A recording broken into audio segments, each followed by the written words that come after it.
Vamos entonces. Sí. Fíjense, lo Sí, único sí. que hacemos respecto del puente de Wheaton, en lugar de poner RA, RB, RC y RD, lo que estamos poniendo ahora son impedancias. Z sub A, Z sub B, Z sub C, Z sub D. Cada una de esas impedancias estará recorrida por una corriente que llamaremos IA, IB, IC y D. Ahora, nosotros dijimos que para que el puente esté equilibrado, mejor dicho, que cuando no circula corriente por el galvanómetro, cuando la IG en ese circuito vale 0, entonces ZA por ZC es igual a ZB por ZD. Esa es la condición del circuito puente. ¿Por qué se complica? Bueno, este es el producto cruzado de las ramas. ZA por ZC es igual a ZB por ZD. Pero si son impedancias, ZA va a tener una parte real y una parte imaginaria, ZC lo mismo, y ZB y ZD igual. Quiere decir que nosotros vamos a tener en la ecuación de equilibrio RA más JXA por RC más JXC igual a RB más JXB por RD más JXD. Si uno opera esta cuestión, nos va a quedar, aplicando la propiedad distributiva, RA-RC menos XA-XC más J, RA-XC más RC-XA igual a RB-RD menos XB-XD, etc. Ahora, para que esta igualdad se mantenga, ¿qué es lo que tiene que pasar? Que las partes reales sean iguales y que las partes imaginarias sean iguales. La condición para que dos números complejos sean iguales, tienen que ser iguales las partes reales y las partes imaginarias. Así que, si esto lo operamos, vamos a llegar a que RA por RC menos XA por XC tiene que ser igual a la otra parte real, RB-RD, menos XB-XD. Y lo mismo va a pasar con los que están detrás de J. RAXC más RCXA, RBXD, etc. Si esto es así, entonces vamos a construir el puente de manera tal que RA por RC sea igual a RB por RD y que RA por XC sea igual a RB por XD. Esto es para simplificarlo y se logra haciendo, con la construcción del puente. De manera tal que entonces, si esta igualdad primero se cumple, si la primera igualdad se cumple, se ve el mouse, surge que los segundos también se cumplen. Eso es por carácter transitivo de la igualdad. Y finalmente nos queda lo que tienen ahí abajo. RA sobre RB igual a RD sobre RC. Y lo mismo va a quedar XA sobre XB, etcétera, XD sobre XC, etcétera. ¿Ok? Bien.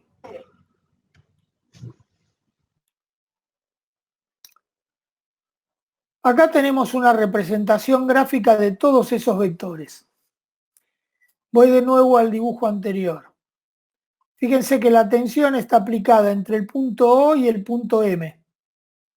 Y si nosotros nos acordamos de los circuitos paralelos, quiere decir que OM, acá tenemos la rama IA y B, están en paralelo con ID ZD y con IC ZC, son caídas, ¿no? Y B por RB es una caída y A por RA es una caída. La suma de ellas dos es igual a U y también es igual a U ZD por ID más ZC por IC. Entonces, si eso se cumple, fíjense, ahí tenemos el vector U. Ese vector U tiene que ser igual, como dijimos recién, a IA por ZA más IB por ZB, son dos vectores.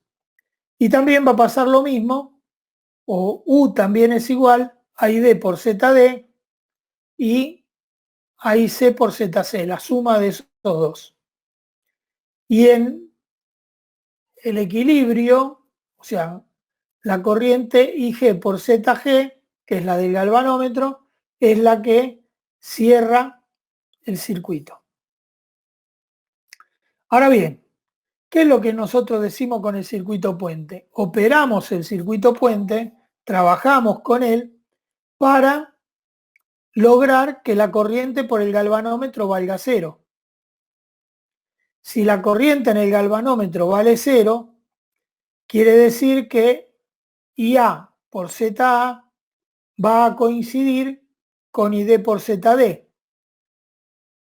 Si alguno no lo sigue, estamos mirando el dibujo, ¿no? La figura 3.242. Si IG por ZG vale 0, ese vector que une ambos puntos se hace 0 y los puntos coinciden. Quiere decir que IA por ZA va a ser igual a ID por ZD y que el otro vector IB-ZB va a ser igual a IC por ZC. ¿Por qué? Porque desapareció el vectorcito que los une.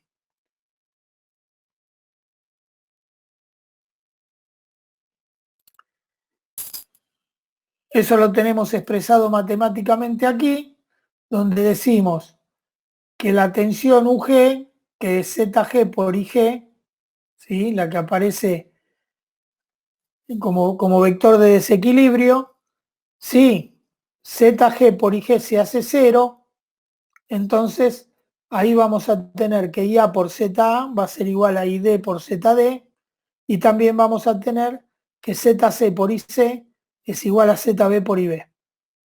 Eso es así. Y en consecuencia va a hacer que IA e IB coincidan y que IC y la ID también coincidan. Eso se ve en la parte de corrientes del dibujo, donde si desaparece IG, que son las flechas que están más abajo y a la izquierda, si desaparece IG, entonces el extremo del vector IA va a coincidir con el extremo del vector IB y lo mismo va a suceder con IC y D, que son esas igualdades que tienen al pie de página. Entonces, fíjense en este dibujo más complicado todavía. El hecho de que coincidan las caídas, ZA por IA tiene que ser igual a ZD por ID, no significa que la parte resistiva y la parte reactiva de cada una de esas impedancias sean la misma. Lo que sí tiene que ser lo mismo es la I por Z. ¿Me siguen hasta ahí? Lástima que no tengo manera de mostrar cómo van quedando, pero fíjense que ahí en líneas de puntos están dibujados RA por IA más JX por IA, que está en línea de puntos, y confluyen en el punto E.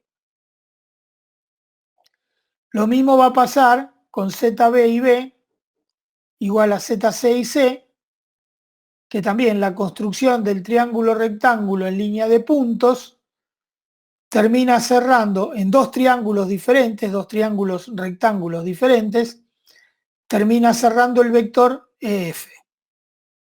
¿Alguno no lo vio todavía? Repetimos, es que si bien las caídas de la impedancia por la corriente son iguales, no son iguales las partes resistivas y las partes inductivas. Son diferentes y tienen diferente ángulo desde ya, porque si la caída resistiva es distinta de la caída reactiva, Entonces los ángulos phi son diferentes. Pero sí lo que es igual es la caída. La caída ZA por IA es igual a ZD por ID y ZB por IB igual a ZC por IC. Esto, dicho en buen romance y en el idioma que todos nos entendemos, es realmente un quilombo. Entonces, hay que simplificar. Con lo cual, vamos a hacer la siguiente simplificación.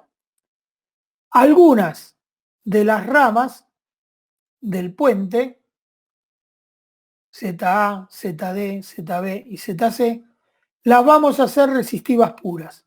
Total, el puente lo construimos nosotros. Nos da lo mismo poner en una rama un capacitor con una resistencia o poner una resistencia sola. O lo mismo, una inductancia en serie con una resistencia o en paralelo, no importa, sacar la inductancia y dos de las ramas hacerlas solamente resistivas. Con eso se va a simplificar bastante el puente. Y yo creo que si ustedes dejan volar un poquito la imaginación, casi se van a dar cuenta que las ramas que vamos a hacer resistivas son las ramas A y B. Acuérdense cuando vimos el puente de Wheaton, que A sobre B lo llamábamos cabeza de puente. ¿Se acuerdan? Y que era un número múltiplo de 10. Y eso nos había facilitado mucho la operatoria del puente. Con lo cual, ¿por qué si nos dio resultado en el puente de corriente continua, no podemos hacer lo mismo en el puente de corriente alterna? Con lo cual, las ramas A y B se hacen resistivas y fíjense cómo se simplificó ahora el esquema, donde ahora vamos a tener IA va a ser igual a IB, porque eso ya lo teníamos, y vamos a tener que RA por IA, acuérdense ahora ya no tenemos ZA, tenemos RA porque lo hicimos resistivo puro, tiene que ser igual a ZD por ID. Y en la otra rama cruzada, RB, ya en esa rama no ponemos reactivo, tiene que ser igual a ZC por IC. Con lo cual, este diagrama vectorial que aparece acá es bastante más sencillo que este otro que tenemos acá a la derecha. ¿Está bien? Entonces, vamos a ver cómo quedan las ecuaciones. Dijimos, RA sobre RB es igual a RD sobre RC y tiene que ser igual a XD sobre XC. Esto sale de operar, de hacer el producto cruzado de las ramas. Entonces, acuérdense que C, la rama C es reactiva y la rama D es reactiva. Por lo tanto, el producto cruzado de las ramas va a ser RA por ZC, en todo caso ZC va a ser igual a RC más JXC, y en el caso de RB, el producto cruzado, RB cruza con RD más JXD. Vamos al puente de nuevo para que recordemos cómo era. Aquí, fíjense que A se cruza con C, el producto cruzado de A con C, y el producto cruzado de B con D. Y acuérdense que dijimos que A y B los convertimos en resistencias puras. Por lo tanto va a ser RA por ZC tiene que ser igual a RB por ZD, que es lo que planteamos acá. Que es lo que está planteado aquí.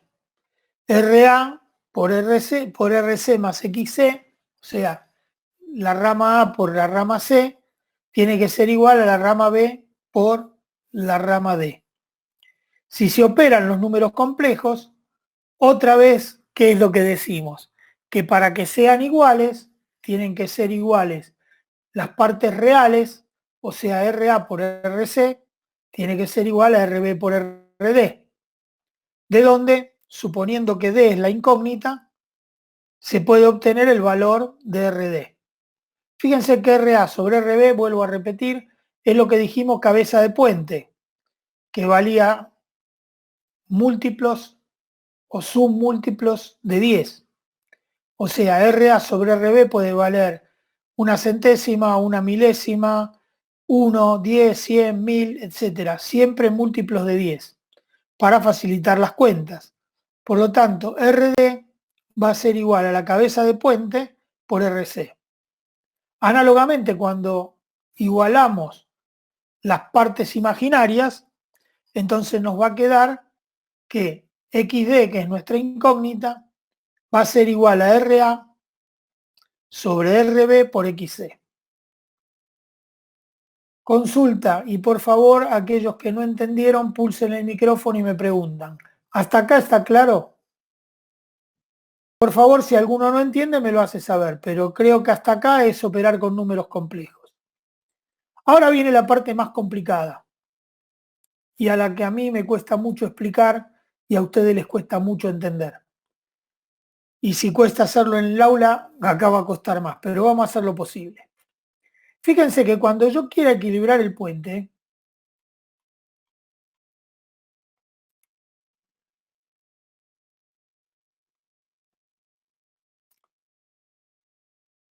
bueno, vamos a ver el tema de las corrientes. Cuando yo tengo el puente en equilibrio, la corriente en el galvanómetro vale 0.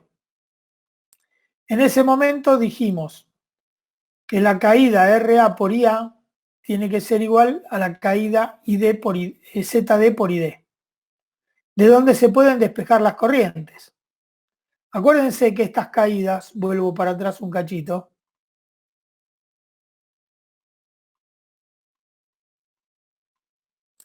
acuérdense que estas caídas, cuando yo tengo que saber cuál es el valor de la tensión entre 0 y M, es la suma de la caída en B más la caída en A, y como están en paralelo, también es la suma de la caída en C y de la caída en D. O sea, sumando estas dos caídas, tengo el valor de la tensión U. Quiere decir que cuando el puente está en equilibrio, al no circular corriente por la rama central, por la rama del galvanómetro, las caídas en ambas ramas en paralelo son las mismas. Y las corrientes quedan en serie, porque en el nodo N y en el nodo P no hay circulación de corriente entre esos dos nodos. Entonces, la corriente IA es igual a la corriente IB y la corriente IC es igual a la corriente ID. Entonces vamos de nuevo a donde estábamos.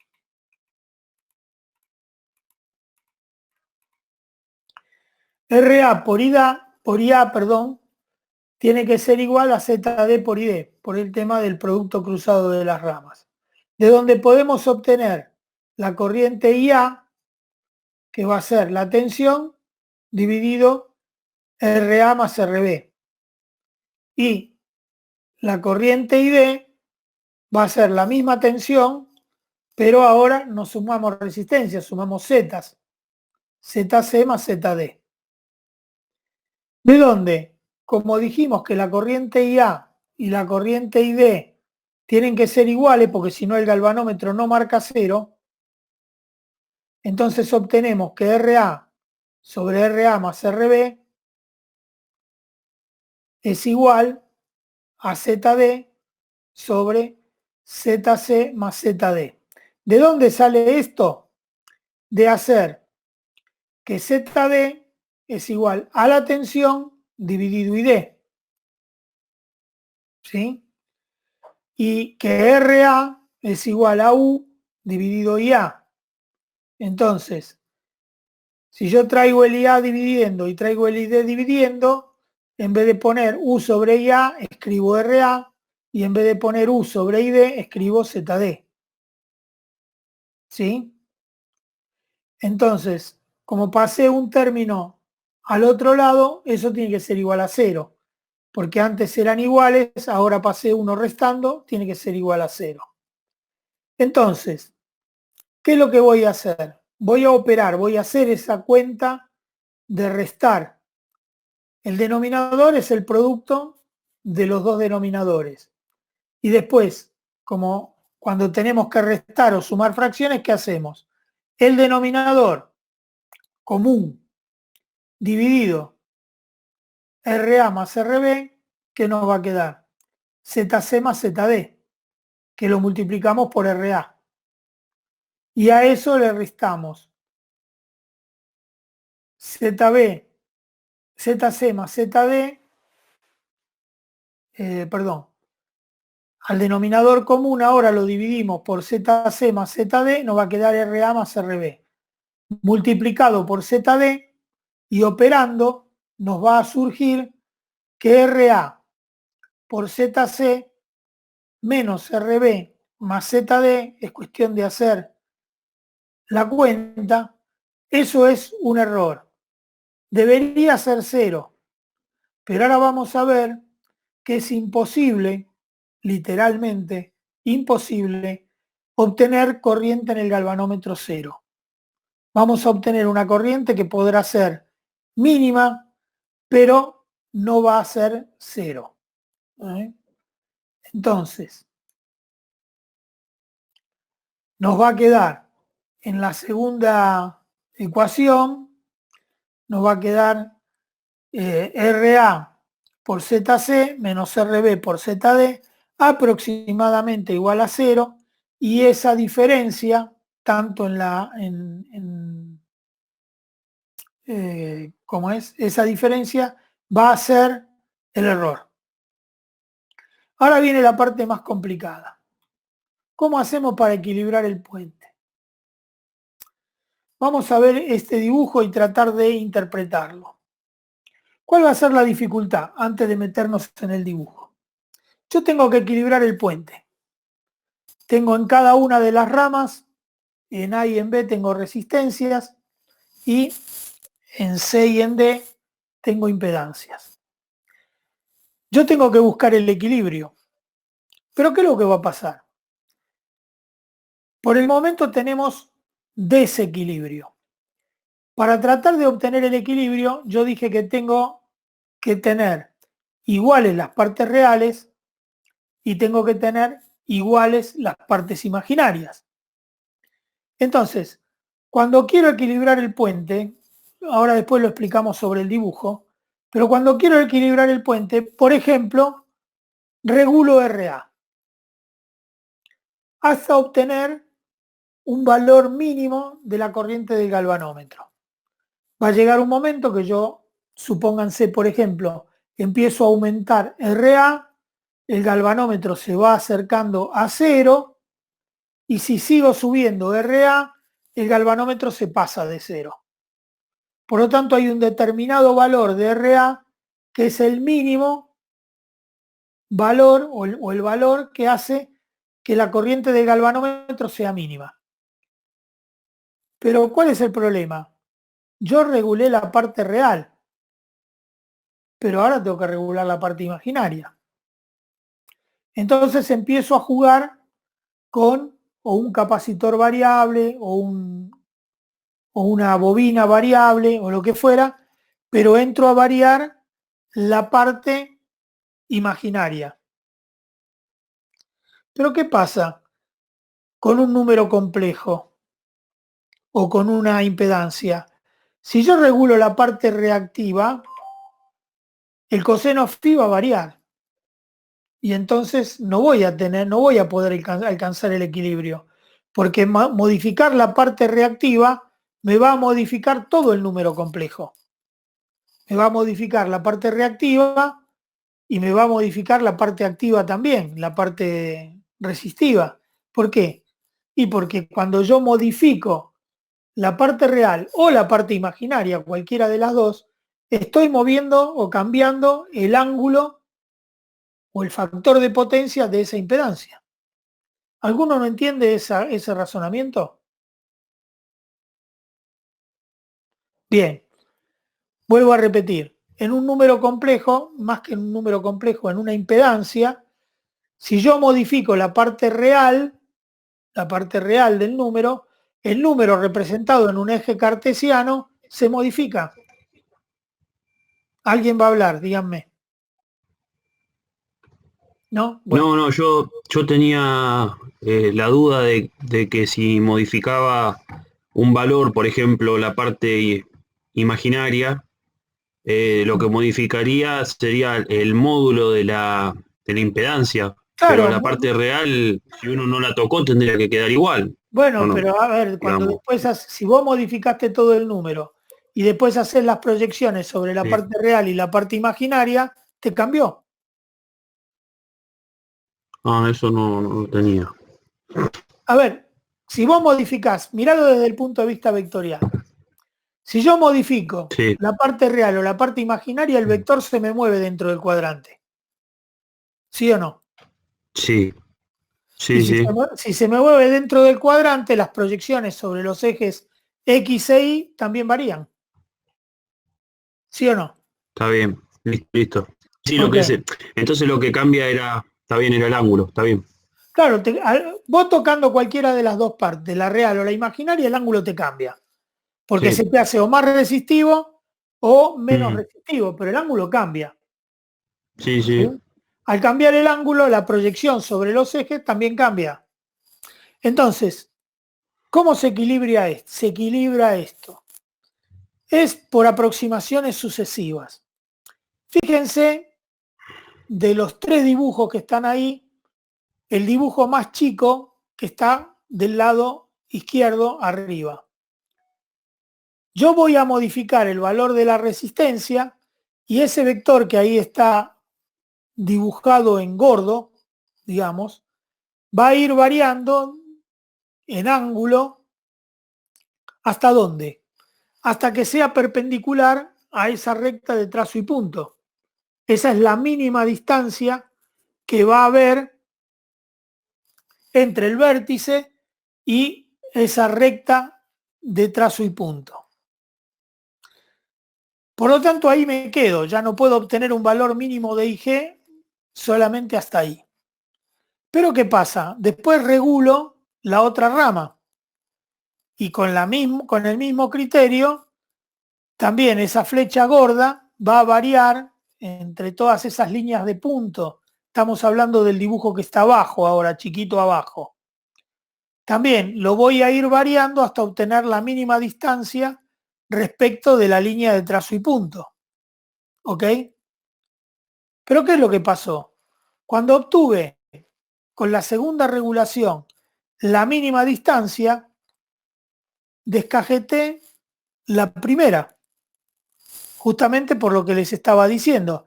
Me varió la primera, ¿sí? Porque me varió el valor del ángulo. Entonces, otra vez tengo que volver a ajustar en el primer diagrama chiquito, otra vez a ajustar para obtener un valor mínimo que va a ser distinto del anterior. Una vez que obtenga ese valor mínimo, ya no puedo hacer más nada, me voy a la otra rama y vuelvo a tratar de ajustar la otra rama a un valor mínimo, que lo voy a obtener un valor mínimo.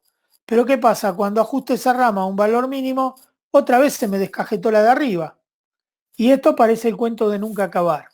Si ustedes van al dibujo más grande, tienen ahí dibujadas las dos líneas de trazo y punto, en un poco más grueso, y después hay unos números romanos que dicen 1, 2, 3, 4, en donde el número 1 significa el primer ajuste. Yo varié el valor hasta obtener una perpendicular que pase por el centro del origen de coordenadas y que sea perpendicular a la recta de trazo y punto, a la primera recta de trazo y punto. A partir de ahí empiezo a mover el de abajo hasta que obtengo el punto 2, ¿sí? Que es perpendicular, es una línea de punto perpendicular a la otra línea, a la línea de trazo y punto. Entonces, a partir de ahí me vuelvo a regular en el primer dibujito y llego al punto 3. O sea, vuelvo a estar sobre la perpendicular al eje de trazo y punto. Y entonces otra vez vuelvo a regular la parte de abajo hasta que obtengo el punto 4. Y así voy ajustando uno y otro, hasta que cualquier ajuste posterior al de que está indicado con 4 en romano, cualquier cosa que toco, lo único que hago es aumentar la corriente del galvanómetro. Con lo cual, después de haber hecho todo este juego de idas y vueltas, con una rama y con la otra, obtuve el mínimo valor de la corriente del galvanómetro. El mínimo no va a ser 0. Tendrían que tener un tacho impresionante como ganar el loto o alguna cosa de esa para que justo el equilibrio les dé 0 en el galvanómetro. Acuérdense que el galvanómetro es un instrumento terriblemente sensible. Cualquier pequeña variación la va a detectar. Así que la idea es empezar a regular parte real, parte imaginaria, parte real, parte imaginaria, y de esa manera llegar al mínimo valor de la corriente del galvanómetro. ¿Ok?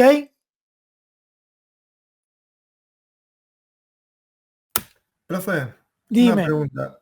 ¿Lo que se hace es variar una sola impedancia o dos impedancias distintas se varían? No, son dos impedancias distintas. En un caso se varía RA y en el otro caso se varía RB, pero van variando las impedancias. No te olvides que el producto cruzado de RA por ZC y de RB por ZC se tiene que mantener constante. Quiere decir que variando las resistencias, varío los productos. ¿Sí? Está bien, está bien. Lo tenés abajo en esa fórmula. El producto de RA por RC más JXC, que vendría a ser ZD, menos el producto de RB por la ZD, que es RD más JXD, te va a dar RA por dos vectorcitos, que son A y B. Ahora, como eso debería ser 0, el producto de RA multiplicado por paréntesis RC más JXC menos RB paréntesis RD más JXD, eso debería ser 0. Si uno pudiera equilibrar el puente de manera tal que el galvanómetro marque 0. Pero lo que les estamos diciendo, lo que les estoy diciendo, es que lamentablemente no es posible obtener corriente del galvanómetro 0, totalmente 0. Entonces, la diferencia entre ese producto cruzado de las ramas, que en un puente de Wheaton, que es todo resistencia, podríamos obtener el 0 en el galvanómetro, acá es imposible. Entonces, la diferencia, en lugar de ser 0, va a ser un valor pequeño, si ajustamos bien el puente. Ese valor pequeño es el error. ¿Ok? Lo vamos a llamar error. Profe.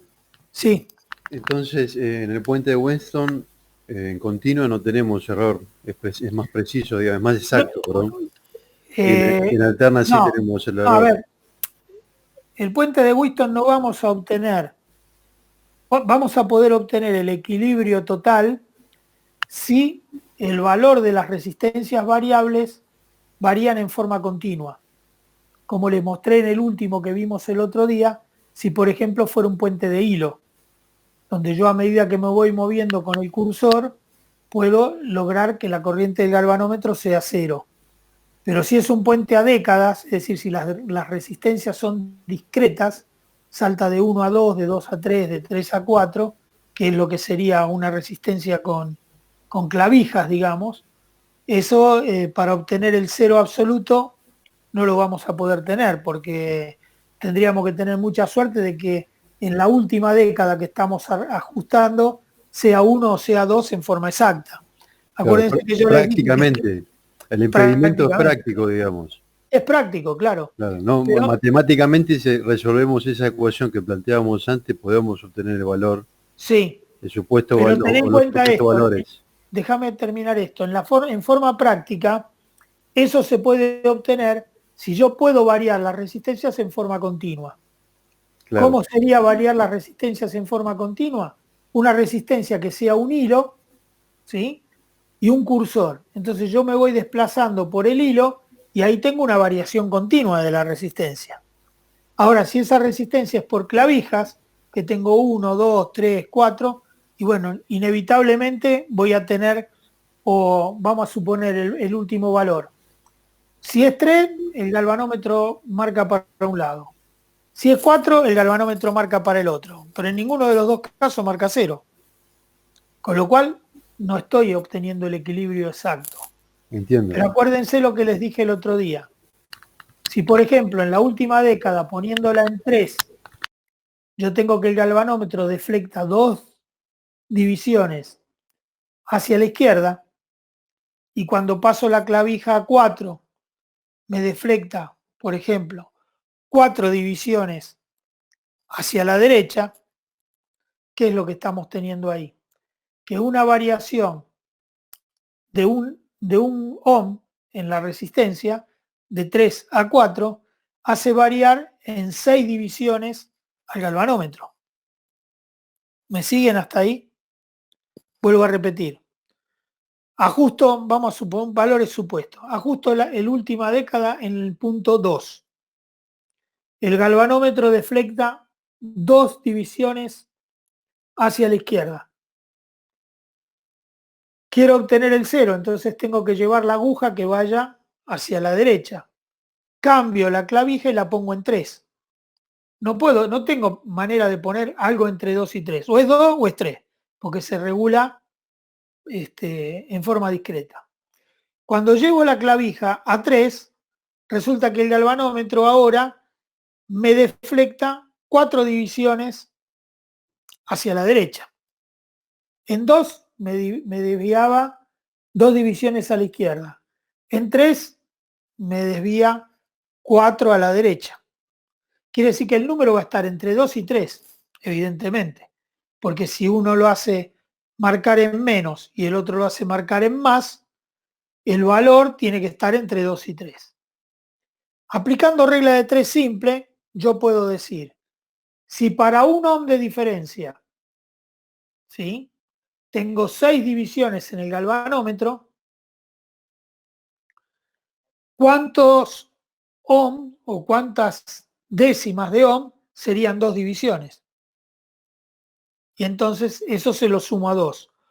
O la otra manera, 6 divisiones significan 1 ohm, entonces quiere decir que al número 3 le resto 6 divisiones y me da el valor exacto. En definitiva, ya esto ustedes lo han hecho, es una interpolación lineal. ¿Se entiende? Acá pasa lo mismo.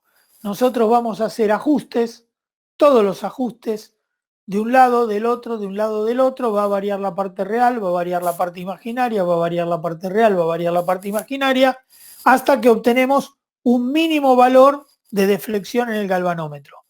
Un valor mínimo, no va a ser 0. Y esos errores son los que están marcados ahí en la transparencia como epsilon 1 y epsilon 2. Si todo fuera perfecto, RA por A más B y RB por C más D, las últimas dos ecuaciones, deberían ser 0. Pero eso si el galvanómetro marcara 0, pero no va a marcar 0. Así que vamos a tener un error. Preguntas hasta acá. Esto es lo más difícil de lo que vamos a ver en la clase de hoy. ¿Preguntas hasta acá? Por supuesto no se los tomo. Porque esto es un quilombo. Las preguntas de este tipo o de este tipo de puentes pueden ser en un puente de corriente alterna, ¿por qué se hacen 2 ramas resistivas? Entonces ustedes ahí se pueden lucir y decir que se hace para simplificar el análisis del puente. ¿Ok? Todo este proceso de cómo se logra la convergencia del puente, no se los tomo. No es nada del otro mundo, pero lo que me interesa es que lo hayan entendido. Lo importante de esto, ¿qué es? Lo más importante. Que una vez que tengo el circuito puente armado, yo tengo que buscar el equilibrio y que lo voy a hacer ajustando una rama y la otra y tratando de hacer por aproximaciones sucesivas hasta acercarme lo más posible al valor nulo de la corriente del galvanómetro. Acercarme lo más posible. ¿Ok? ¿Alguna duda de esto? Bien. Entonces vamos a empezar con los puentes. Hay muchos puentes comerciales. Este es el llamado puente de Maxwell. Fíjense, acá tenemos, bueno, no me coinciden las letras, pero las ramas resistivas son A y C. ¿Sí? Esas son las ramas resistivas. Y B,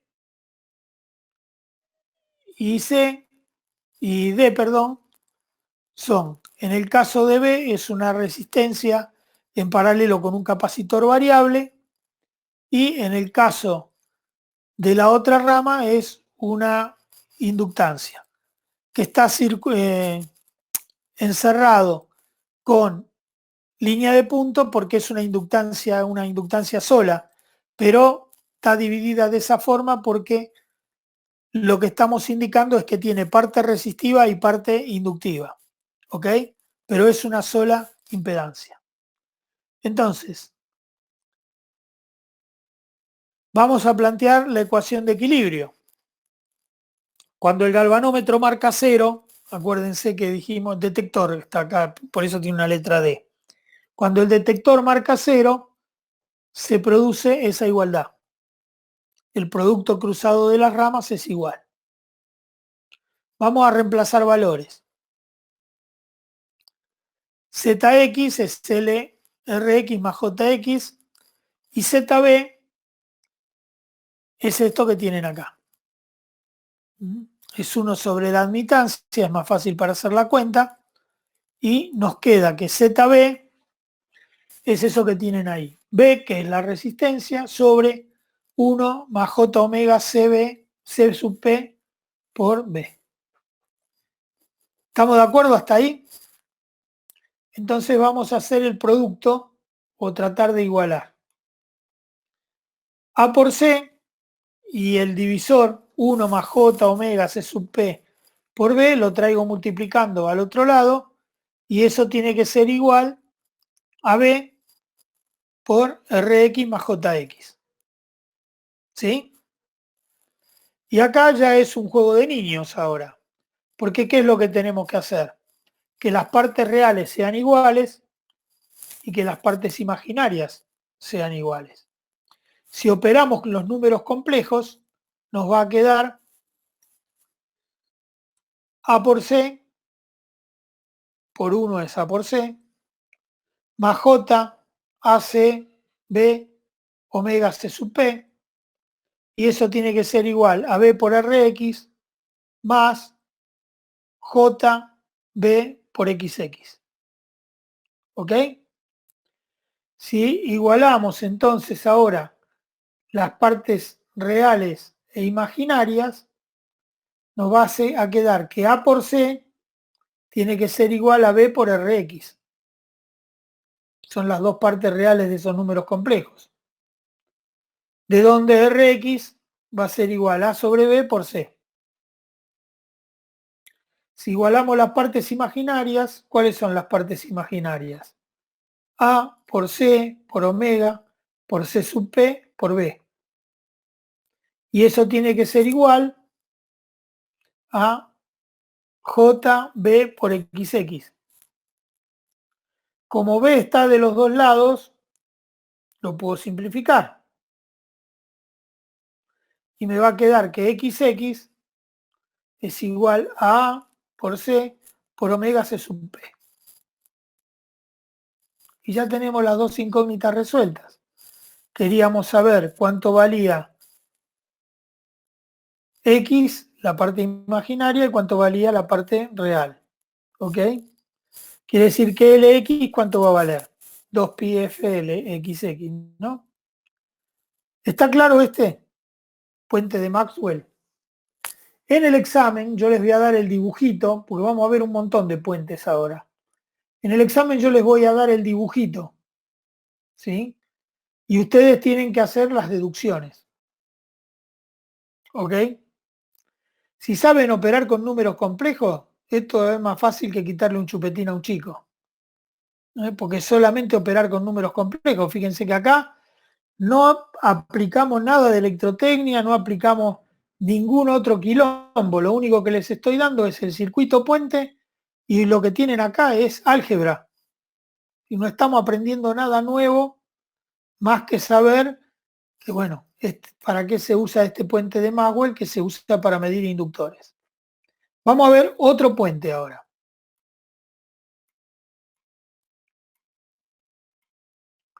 El señor Sauti hizo varios puentes, todos llamados puentes de Sauti. Y se usa para medir capacitores. Ahora, ustedes saben que hay capacitores de buena calidad, de mediana calidad y capacitores pedorringues. Entonces, para medir un capacitor de muy alta calidad, utilizan el puente de Sauti primera variante. Fíjense que es bastante sencillo, tiene 2 resistencias y 2 capacitores. En general en el examen cuando les doy a elegir un puente siempre eligen este. Pero bueno, vamos a hacer el equilibrio. Sería estas 2 ramas, A por C sub P, tiene que ser igual a B por C sub X. Nos queda esto. A sobre B tiene que ser igual a XX sobre XP. Quiere decir que cuando reemplazamos valores, nos queda XX es 1 sobre omega CX, XP es 1 sobre omega CP, y ahí, ¿qué es lo que tenemos? El cociente de 2 fracciones se multiplican los extremos, se coloca como numerador, el omega desaparece, se multiplican los medios, se coloca como denominador. Quiere decir que A sobre B tiene que ser igual a C sub P sobre C sub X. ¿De dónde podemos obtener C sub X? Que es nuestra incógnita. Puente de Sauti, primera variante. Más fácil, imposible. Vamos a ver la segunda variante. Este se usa para capacitores con bajas pérdidas en el dieléctrico. No son de altísima calidad como el anterior, son con bajas pérdidas. ¿Cómo representamos que el capacitor tiene bajas pérdidas? Con la Rx. Fíjense que antes, como el capacitor era de muy alta calidad, C sub X era una capacidad pura. Es decir, no tenía componente resistivo. Ahora, sí tiene componente resistivo, nuestra incógnita es C sub X y Rx. Como agregamos una resistencia en una de las ramas, tenemos también tenemos capacidad y resistencia en serie. Lo mismo pasa con la otra rama. Antes teníamos un capacitor solo, ahora tenemos un capacitor con una resistencia variable. Vamos a equilibrar el puente haciendo todo el procedimiento que les dije, y cuando la corriente en el detector se anula, vamos a tener en la igualdad que A por Z sub C tiene que ser igual a B por ZX.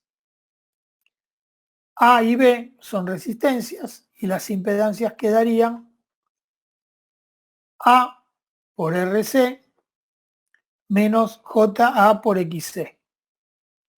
Y lo mismo va a pasar con B con la rama X.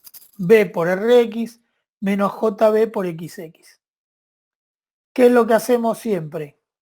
Esto es repetido. Partes reales se igualan, partes imaginarias se igualan. Por lo tanto, A por RC tiene que ser igual a B sobre RX. Y entonces tenemos la fórmula conocida, A sobre B por RC es igual a RX, ¿sí? Que es la que tienen acá abajo. Y por otro lado, vamos a tener que A por XC tiene que ser igual a B por XX.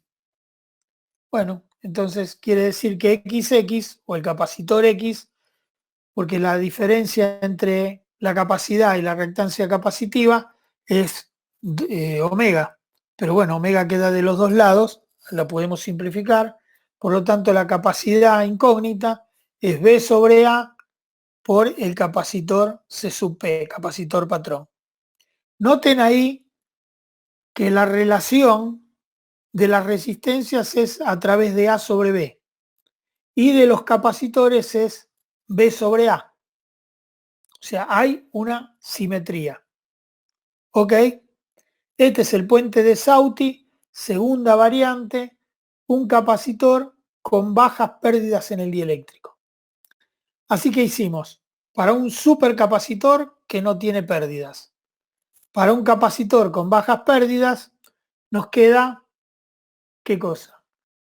¿Cómo sería el puente para un capacitor chotísimo que tenga altas pérdidas en el dieléctrico? Y ese es el puente de Sauti, tercera variante.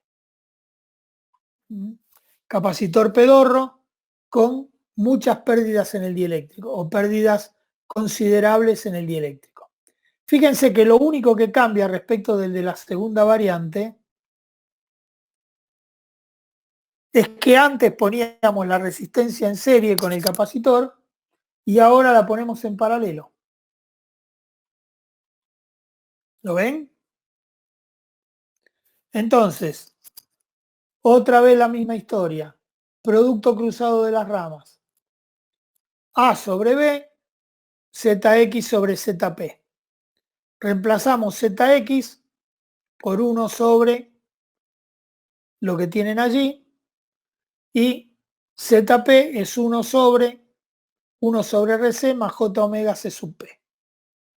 Si operamos, nuevamente, multiplicamos los extremos, lo colocamos como numerador, multiplicamos los medios, lo colocamos como denominador y a partir de ahí Rx lo pasamos arriba, RC lo pasamos abajo y hacemos las cuentas. ¿Está bien? Entonces nos va a quedar que A sobre B va a ser igual a Rx por 1, Rx. RC por 1, RC. Y después, donde están las J, nos va a quedar J omega Rx RC y abajo nos va a quedar J omega Rx RC C sub X. Muy simétrica la ecuación. ¿Qué es lo que hacemos ahora? Separamos parte real, separamos parte imaginaria. ¿Ok? Entonces, A por RC, ¿sí? O sea, llevamos el denominador de la ecuación larga arriba, junto con A, y a B lo pasamos del otro lado de la ecuación. Entonces nos va a quedar A por RC más J, A por omega, por Rx, por RC, por C sub X, y eso tiene que ser igual a B larga por Rx más B larga por omega, por RC, por Rx, por C sub P, todo eso es imaginario. Vuelta a lo mismo. Separamos parte real, parte imaginaria. Para que el número sea, la igualdad se cumpla, A por RC tiene que ser igual a B por Rx. Si no, no se cumple la igualdad. ¿Ok? Y para que se cumplan las partes imaginarias, omega lo tenemos de los dos lados y el J también, así que nos olvidamos. Nos va a quedar que A por Rx, por RC, por C sub X, tiene que ser igual a B por Rx, por RC, por C sub P. Resulta ser que omega, Rx, RC y J están de los dos lados. Quiere decir que A por C sub X va a ser igual a B por C sub P.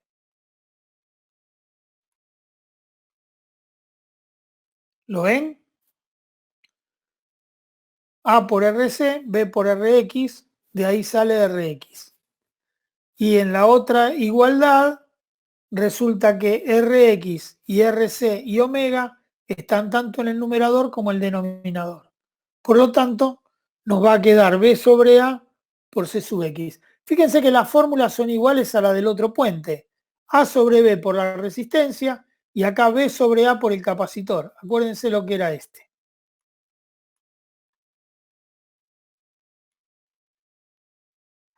Siempre es B sobre A por la capacidad. Acá no ponemos resistencia porque en el primer caso no hallamos la resistencia porque el capacitor es de alta calidad y no tiene pérdida. En la segunda variante, la parte resistiva es A sobre B por RC y la parte capacitiva B sobre A por C sub P. Y en la tercera variante, esas relaciones se mantienen.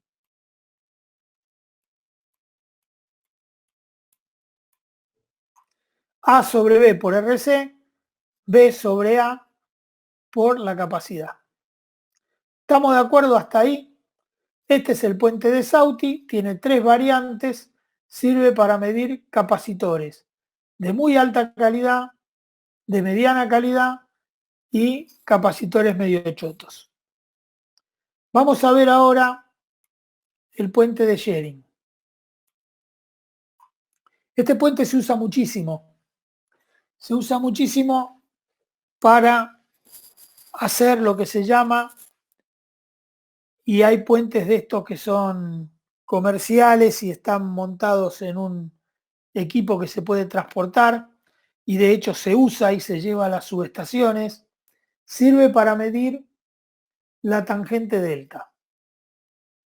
¿Alguno no sabe lo que es la tangente delta?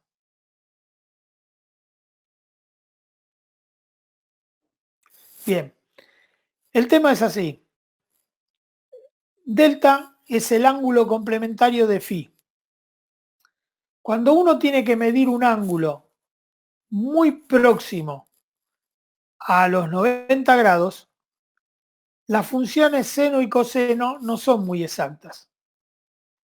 ¿Por qué? Porque estamos, en el caso del coseno, prácticamente en 0 y en el caso del seno, prácticamente en 1. No hay manera de medir o que dé valores diferentes para el caso de minutos, por ejemplo, de ángulo, en vez de 1 grado o menos de 1 grado.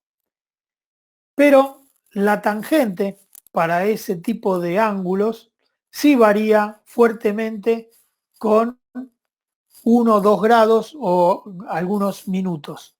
La tangente, acuérdense que es asintótica en otros puntos, pero a 90 grados la tangente tiene importantes variaciones. Por lo tanto, lo que se hace con el puente de Schering es medir lo que se llama el factor de pérdidas de un capacitor. Cuando el capacitor es muy bueno. Si ese factor de pérdidas, o sea, si el ángulo no es casi 90 grados, el capacitor puede estar dañado. ¿Qué es lo que estamos diciendo?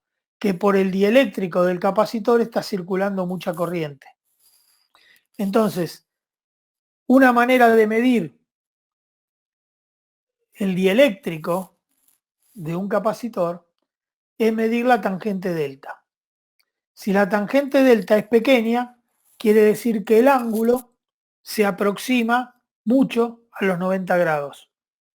Con lo cual el capacitor es un capacitor casi puro. Los aisladores de alta tensión de los transformadores, por ejemplo, o de los terminales de un cable de alta tensión, son capacitores. El aislador que ustedes ven en el transformador, toda esa porcelana que sale por arriba del transformador, sobre todo en alta tensión, es un capacitor. Son debajo de la porcelana hay muchas capas de papel que conforman un divisor capacitivo, un capacitor. ¿Qué es lo que puede pasar? Ese capacitor hay que medirlo. De hecho, en mantenimiento de transformadores de potencia se mide esa capacidad. Porque una de las fallas típicas de los transformadores de potencia es la falla en los aisladores. Cuando el valor de la capacidad del aislador se dispara, cuando esa capacidad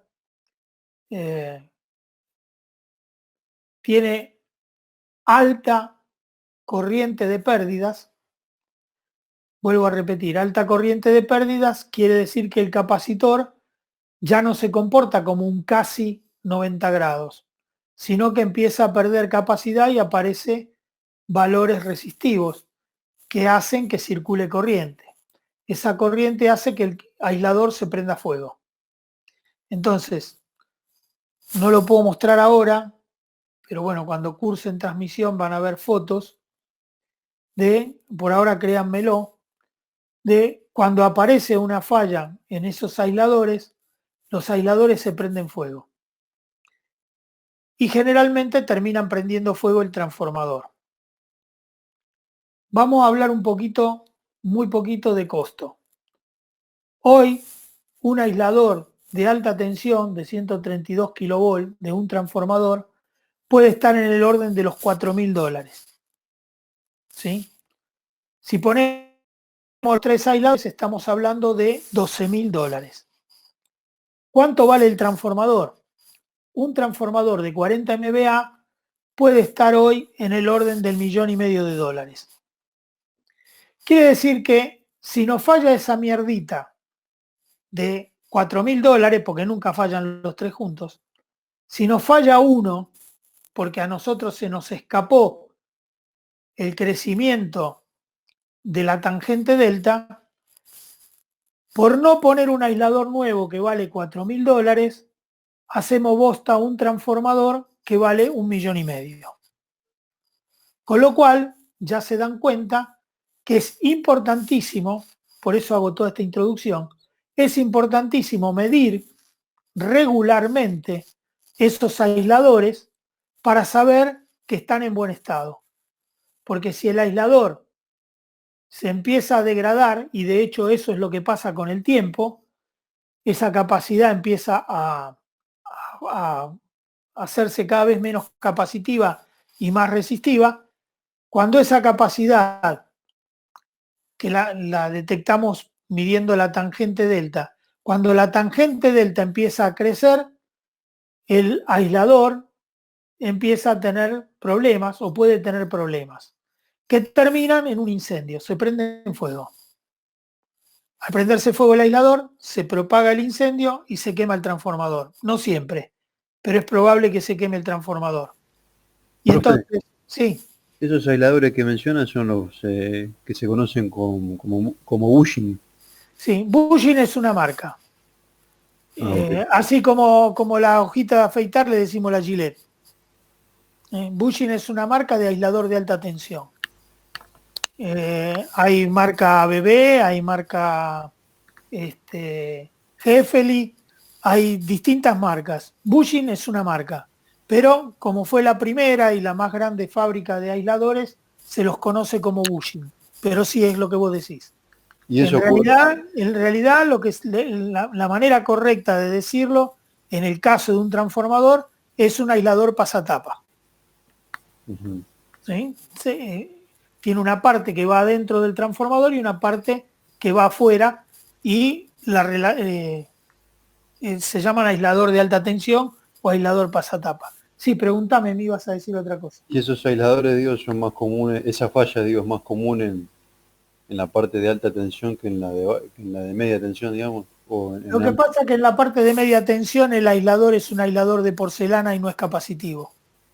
Uh-huh. ¿Por qué? Porque no necesitas aislar tanto. Vos metés la salida del transformador en 13.000 volt, la dejás aislada a unos 10 centímetros del agujero de la tapa, que es metálico, a través de un aislador de porcelana, y se te solucionó el problema.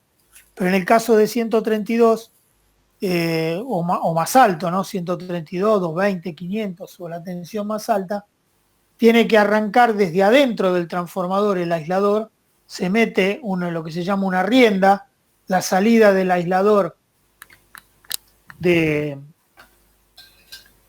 la salida del terminal de alta tensión se emboca por adentro del aislador y termina saliendo por la parte superior, donde se engancha, y ahí está la alimentación. Según la hora que terminemos, si me dan unos minutos, busco alguna foto y se las muestro. ¿Ok? Bueno. Igual lo vamos a ver esto cuando veamos descargas parciales, que el aislador no se hace mierda de un día para el otro. El aislador va perdiendo la capacidad. Eso se llaman descargas parciales, que sí, que lo vamos a ver en la segunda parte de la materia. Descargas parciales son descargas que se van generando dentro de la aislación, pequeñas descargas que son imperceptibles, pero que van armando una tras otra y a lo largo de los años van armando un camino conductor donde debería ser un aislante. Cuando ese camino conductor, por tantas pequeñas fallas que aparecen, se une, bueno, ahí es donde tenés la explosión y el incendio. A ver, ¿por qué les comenté esto?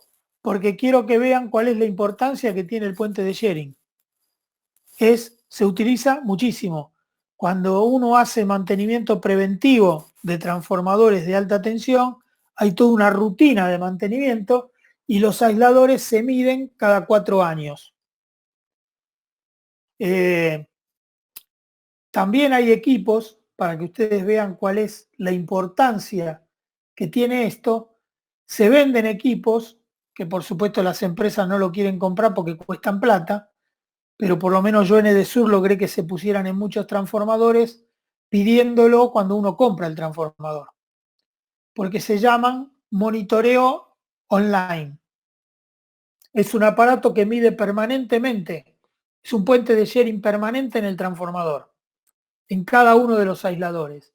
Y a través de comunicaciones se mandan los registros en forma permanente y salta una alarma cuando el valor se dispara. Valen plata, no me acuerdo ahora si están en $15.000 para cada fase o algo así. Pero ¿qué pasa? Si yo le pido $45.000 al dueño de la empresa para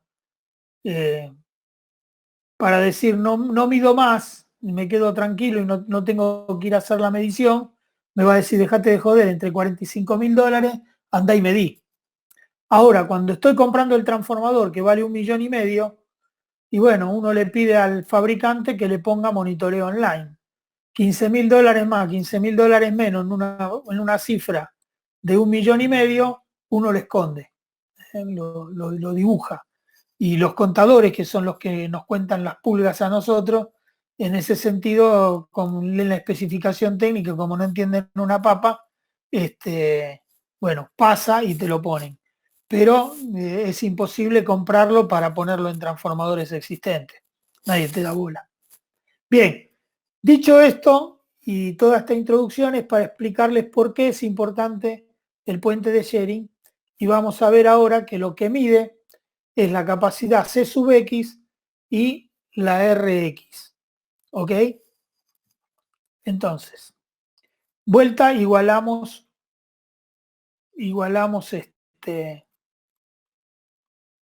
ZA por ZC igual a ZB por ZD, reemplazando los valores, tienen eso que les figura allí. Fíjense que la rama A es un capacitor puro y la rama C es una resistencia pura. Ahí tienen el producto. Y después, la B y la C, ambas ramas son con reactivo. Esa ecuación que tienen planteada ahí, hay que resolverla y nuevamente igualar partes reales e imaginarias. Fíjense que otra vez, les vuelvo a repetir, acá no hay nada de electrotecnia. Si ustedes manejan bien números complejos, esto ya lo tienen estudiado. Porque yo les voy a poner el dibujito de un puente y ustedes tienen que hacer la relación para decirme cuánto vale, en este caso, C sub X y Rx. Pero no hay nada de electrotecnia que tengan que estudiar acá. Nada de medidas eléctricas que tengan que estudiar acá. Lo único que tienen que saber es operar números complejos. Entonces, hacemos la cuenta, operando y separando las partes reales e imaginarias. Ahí tienen la operación con números complejos. Y otra vez nos aparece que C sub X es igual a B sobre RC por C sub A. ¿Sí? Y por el otro lado, menos J cuadrado es igual a 1. ¿Ok? Y Rx es igual a capacidad B sobre capacidad A por RC. ¿Ok? Importante este puente por sus aplicaciones. Desde el punto de vista de lo que ustedes tienen que resolver en el examen es una cuenta más, es operar con números complejos. ¿Ok? Vamos a otro. Puente de Hey. Este puente sirve para medir inductancias. Entonces, nuevamente acá, multiplicamos partes reales, multiplicamos el producto cruzado de las ramas. Por un lado vamos a tener A por C, tiene que ser igual a ZB sobre, por ZX. Un segundo.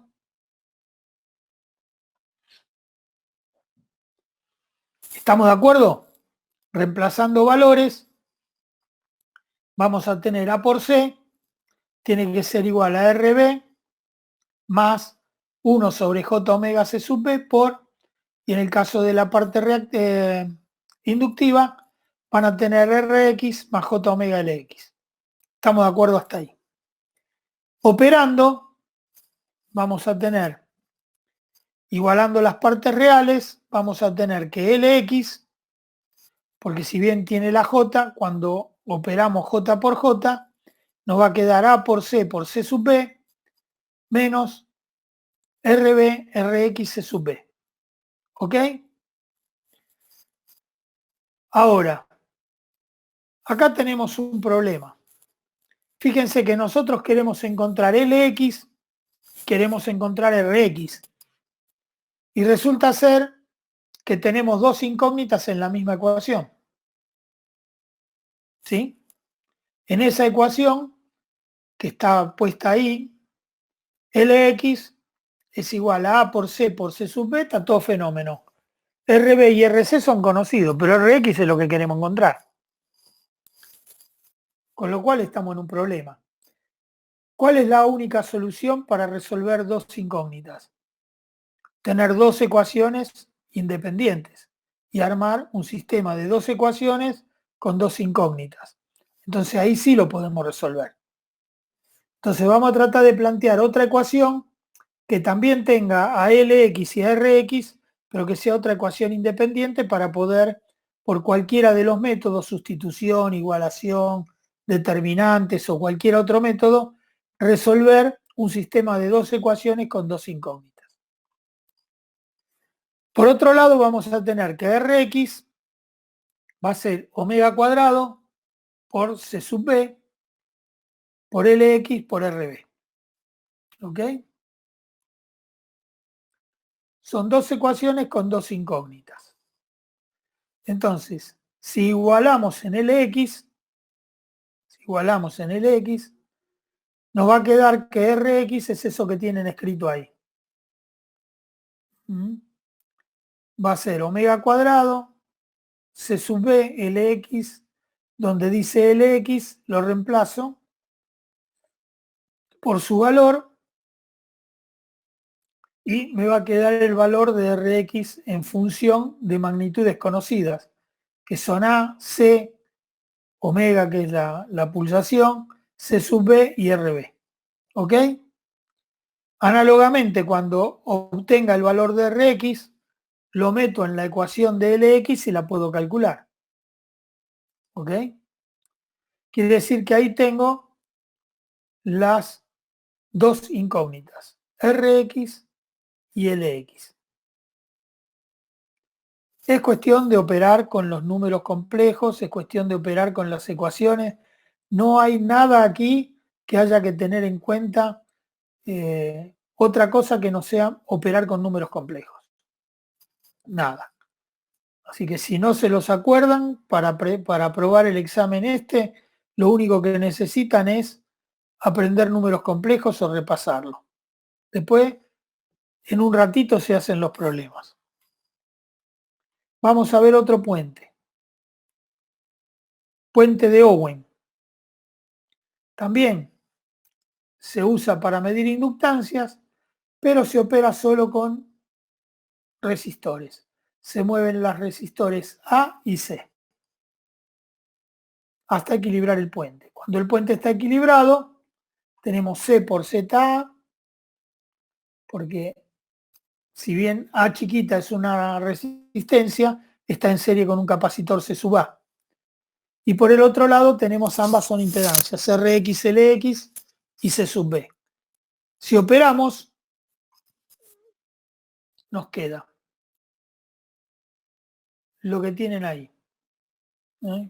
1 sobre J omega C sub B es ZB y ZX es RX más J omega LX. Y por el otro lado tenemos C y Z sub A vale A más 1 sobre J omega C sub A. ¿Ok? Nuevamente, operamos haciendo pasaje de términos, nos va a quedar RX dividido J omega C sub B más LX sobre C sub B igual a C sub A, C por A más C sobre J omega C sub A. Acá está claramente diferenciado cuáles son las partes reales y cuáles son las partes imaginarias. Entonces, LX a qué va a ser igual, ya mirando ahí en esta ecuación. C por A por el capacitor B. Y como J y omega están de los dos lados, nos va a quedar que RX sobre C sub B tiene que ser igual a C chiquita por sobre C sub A. Entonces nos va a quedar esto que tenemos acá. RX va a ser C sub B sobre C sub A, ¿sí? Por C minúscula. Y LX va a ser A por C por el capacitor B. ¿Ok? Lo más difícil de esto es si ustedes en el examen se tuvieran que acordar de cómo se conecta el puente. Pero yo les doy el dibujito en el examen. Y ustedes lo único que tienen que hacer es obtener los valores incógnitas. Hay uno que es un poco más complicado, que es el que vamos a ver ahora. Que lo que hay que calcular es el coeficiente de inducción mutua. Este señor Heaviside estuvo laburando con este puente y la idea es tratar de determinar el valor de M, ¿ok? No de L3, no de L4, sino el valor de la inductancia mutua. Entonces, vamos a hacer lo siguiente. Vamos a equilibrar el puente, donde vamos a tener que R1 por I1 tiene que ser igual a R2 por I2, ¿sí? Y entonces, si eso se cumple, en la otra rama también vamos a tener lo siguiente. I1, ¿sí? Por R3 más J omega L3. ¿Sí? Ese es en esa rama. Y del otro lado vamos a tener que la I2 está circulando por R4 más lo que está circulando por L4, pero fíjense que M está unido en un borne que es el borne que une a L3 con L4. ¿Lo ven? Quiere decir que por M circula la suma de las corrientes I sub 1 más I sub 2. Por eso en la ecuación nosotros ponemos I2 paréntesis R4 más J omega L4 más las dos corrientes I1 más I2 J omega por M. Porque por M circulan las dos corrientes, la suma de I1 más I2. ¿Ok? Lo único que nos queda ahora es operar con números complejos. Otra vez igual. ¿Ok?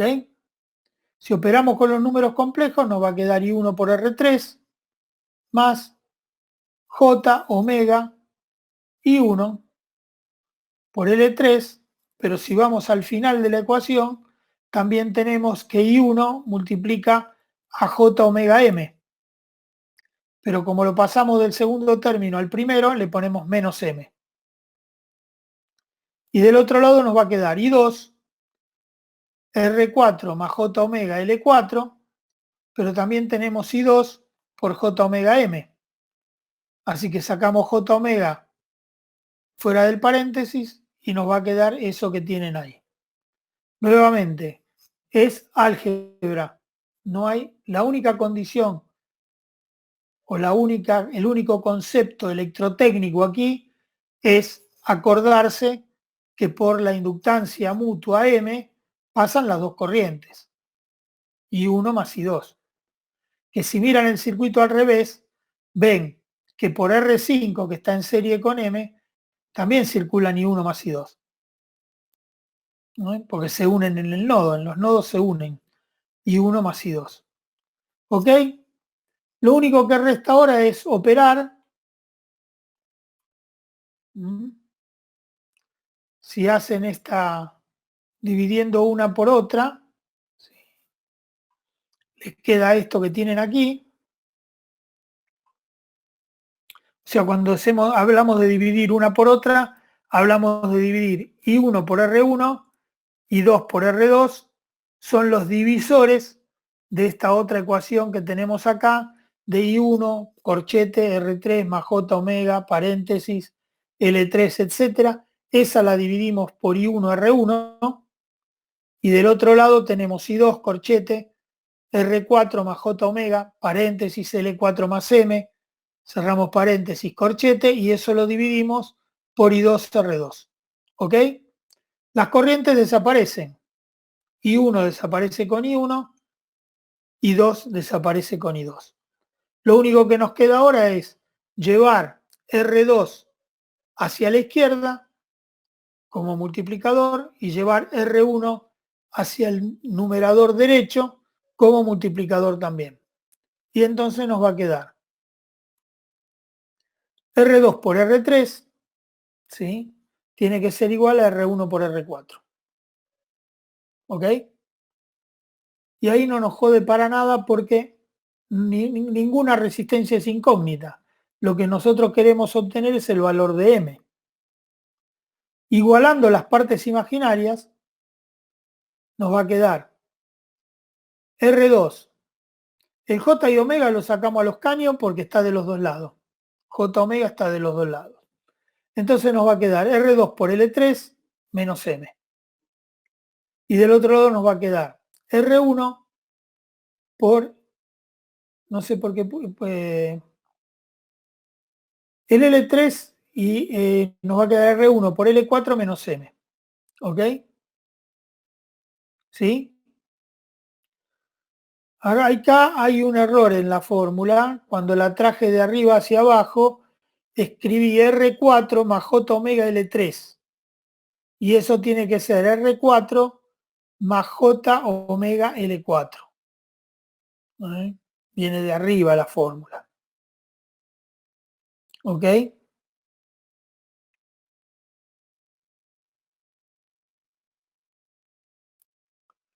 Así que nos va a quedar el valor de M en función de L3, L4, R1 y R2. ¿Ok? Vamos a ver un par de puentes más. Puente de Wien. No es muy diferente a cualquier otro de los puentes que vimos. La única diferencia es que hay una resistencia, que es la que está en la parte de arriba del pentágono del puente, que se puede sumar a una de las ramas o a la otra. Según donde yo ponga esa llave inversora, a R se lo sumo en la función, como está dibujado ahí, R variable, R grande variable, se lo estoy sumando a LCRC. Si la llave la giro hacia el lado izquierdo, esa R se la estoy sumando a RX más LX. ¿Ok?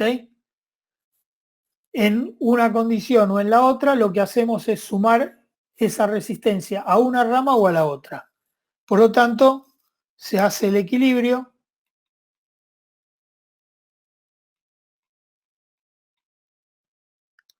¿Sí? Vamos a suponer que la llave está puesta de manera tal que esa R se suma a RX más LX. ¿Ok? Entonces, plantean la ecuación y la resuelven. ¿Cuándo usar una conmutación o la otra? Bueno, ahí tienen el criterio. Si phi sub c, o sea, el factor de potencia de la rama c, es mayor que el factor de potencia de la rama x, se usa la primera fórmula. Si es al revés, se usa la segunda. ¿Ok? O sea, lo suman o lo restan. Es igual que cualquier puente, solo que se puede cambiar el valor resistivo de las ramas que son impedancias. De acá se puede despejar Lx y se puede despejar Rx. Como lo que nosotros sumamos es una resistencia, Rx puede tener dos valores según si esa resistencia variable que está en la parte de arriba del pentágono la puse para un lado o para el otro. Pero eso no varía el valor de la inductancia. Lx no está modificado por esa resistencia. ¿Ok? Y después nos queda finalmente el puente de Gott, que es lo mismo que antes, perdón, este es Rx, Lx, y en el puente de Gott lo que vamos a reemplazar es la inductancia por capacidad. ¿Ok? Reemplazamos inductancia por capacidad. Y aplicamos el mismo criterio.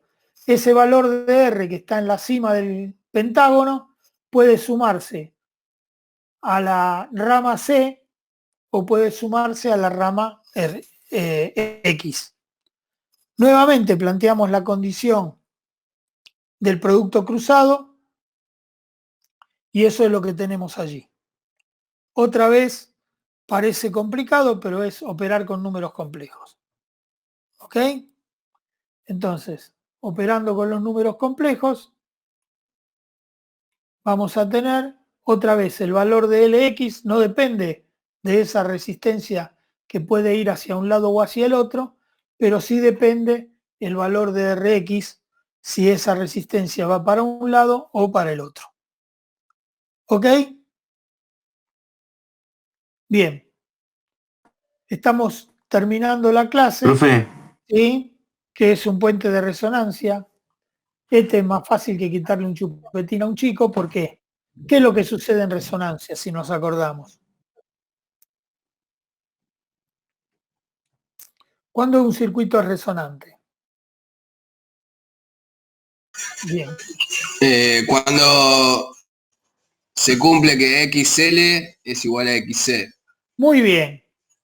Entonces, si XD, lo llamamos D ahora porque estamos en la rama D, es igual a menos 1 sobre omega C sub D, el circuito es resonante. ¿Ok? Si se cumple la condición de resonancia, ¿qué vamos a tener? Que RD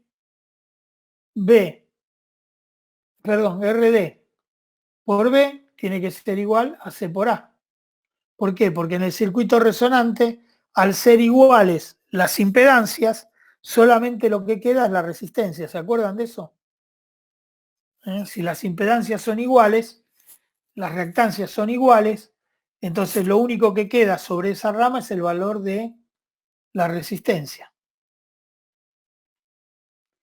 Y entonces ahí pueden obtener los valores. RD se despeja de esta ecuación que tienen acá, A sobre B por C, igual que cualquier otro puente, y el valor de la capacidad D es igual a 1 sobre omega cuadrado LD. Ojo, cuando estamos en resonancia, si no, esto no es válido. Finalmente, el puente de Kohlrausch, este es para obtener el valor de la resistencia interna de una batería. Pero para eso, como el circuito puente no tiene que tener ramas activas en el producto cruzado de las ramas, en esas ramas no tiene que haber ramas activas, si no, no se puede medir. Para no tener ramas activas tenemos que buscar dos baterías exactamente iguales y ponerlas en oposición. Al ponerlas en oposición, la fuerza electromotriz en esa rama es nula. ¿Ok? Porque están en oposición. Pero sí está presente la suma de las resistencias internas de ambas baterías, que la llamamos R1. Y ahí tienen, hoy hablábamos de los puentes de hilo, tienen un puente de hilo, entonces ese puente tiene, porque son muy chiquitos los valores de la resistencia interna de la batería, ese puente tiene regulación continua. El cursor sobre el hilo es una regulación continua. Se usa corriente alterna en este puente para evitar la polarización, pues yo pongo corriente continua, se me polariza el circuito. Entonces, lo mismo que antes, vamos a tener A por C igual a B por R1, donde la R de cada batería es A sobre B por C dividido 2, porque acuérdense que tenemos dos resistencias en serie. De ahí se puede sacar el valor de la resistencia de la batería o de la fuente. Pero acuérdense que para hacerlo hay que poner dos en oposición porque no tienen que tener fuerza electromotriz resultante en la rama. Los circuitos puente tienen que ser todos, las ramas son todas pasivas. Acuérdense de eso. Falta uno solo. Por ejemplo, este puente me permite medir la resistencia de un electrolito, donde yo tengo ahí una especie de tubo de ensayo con dos bornes, ¿ok? Y el puente de hilo. Acá lo único que hice fue reemplazar las baterías en oposición por un tubo que tiene el electrolito adentro. ¿Cuál va a ser la resistencia del electrolito? Rho por L sobre S. Ese tubo tiene una sección, tiene una longitud del electrolito y lo que yo estoy queriendo medir es la resistencia de ese electrolito. L lo puedo medir con una regla o un triple decímetro o lo que fuera. El valor de la sección es conocido. Quiere decir que si yo puedo medir el valor de esa resistencia, va a ser Rho por L sobre S. Y mi única incógnita ahí es el valor de la resistencia del electrolito, o sea, el Rho del electrolito. Rx va a ser L por S sobre gamma, en este caso conductividad, o si lo quieren poner arriba como Rho, resistividad, y cuando equilibre el puente, A por C va a ser igual a B por la resistencia del electrolito. ¿Ok? De ahí pueden sacar el valor de la conductividad o de la resistividad del electrolito. Bien, acá concluimos.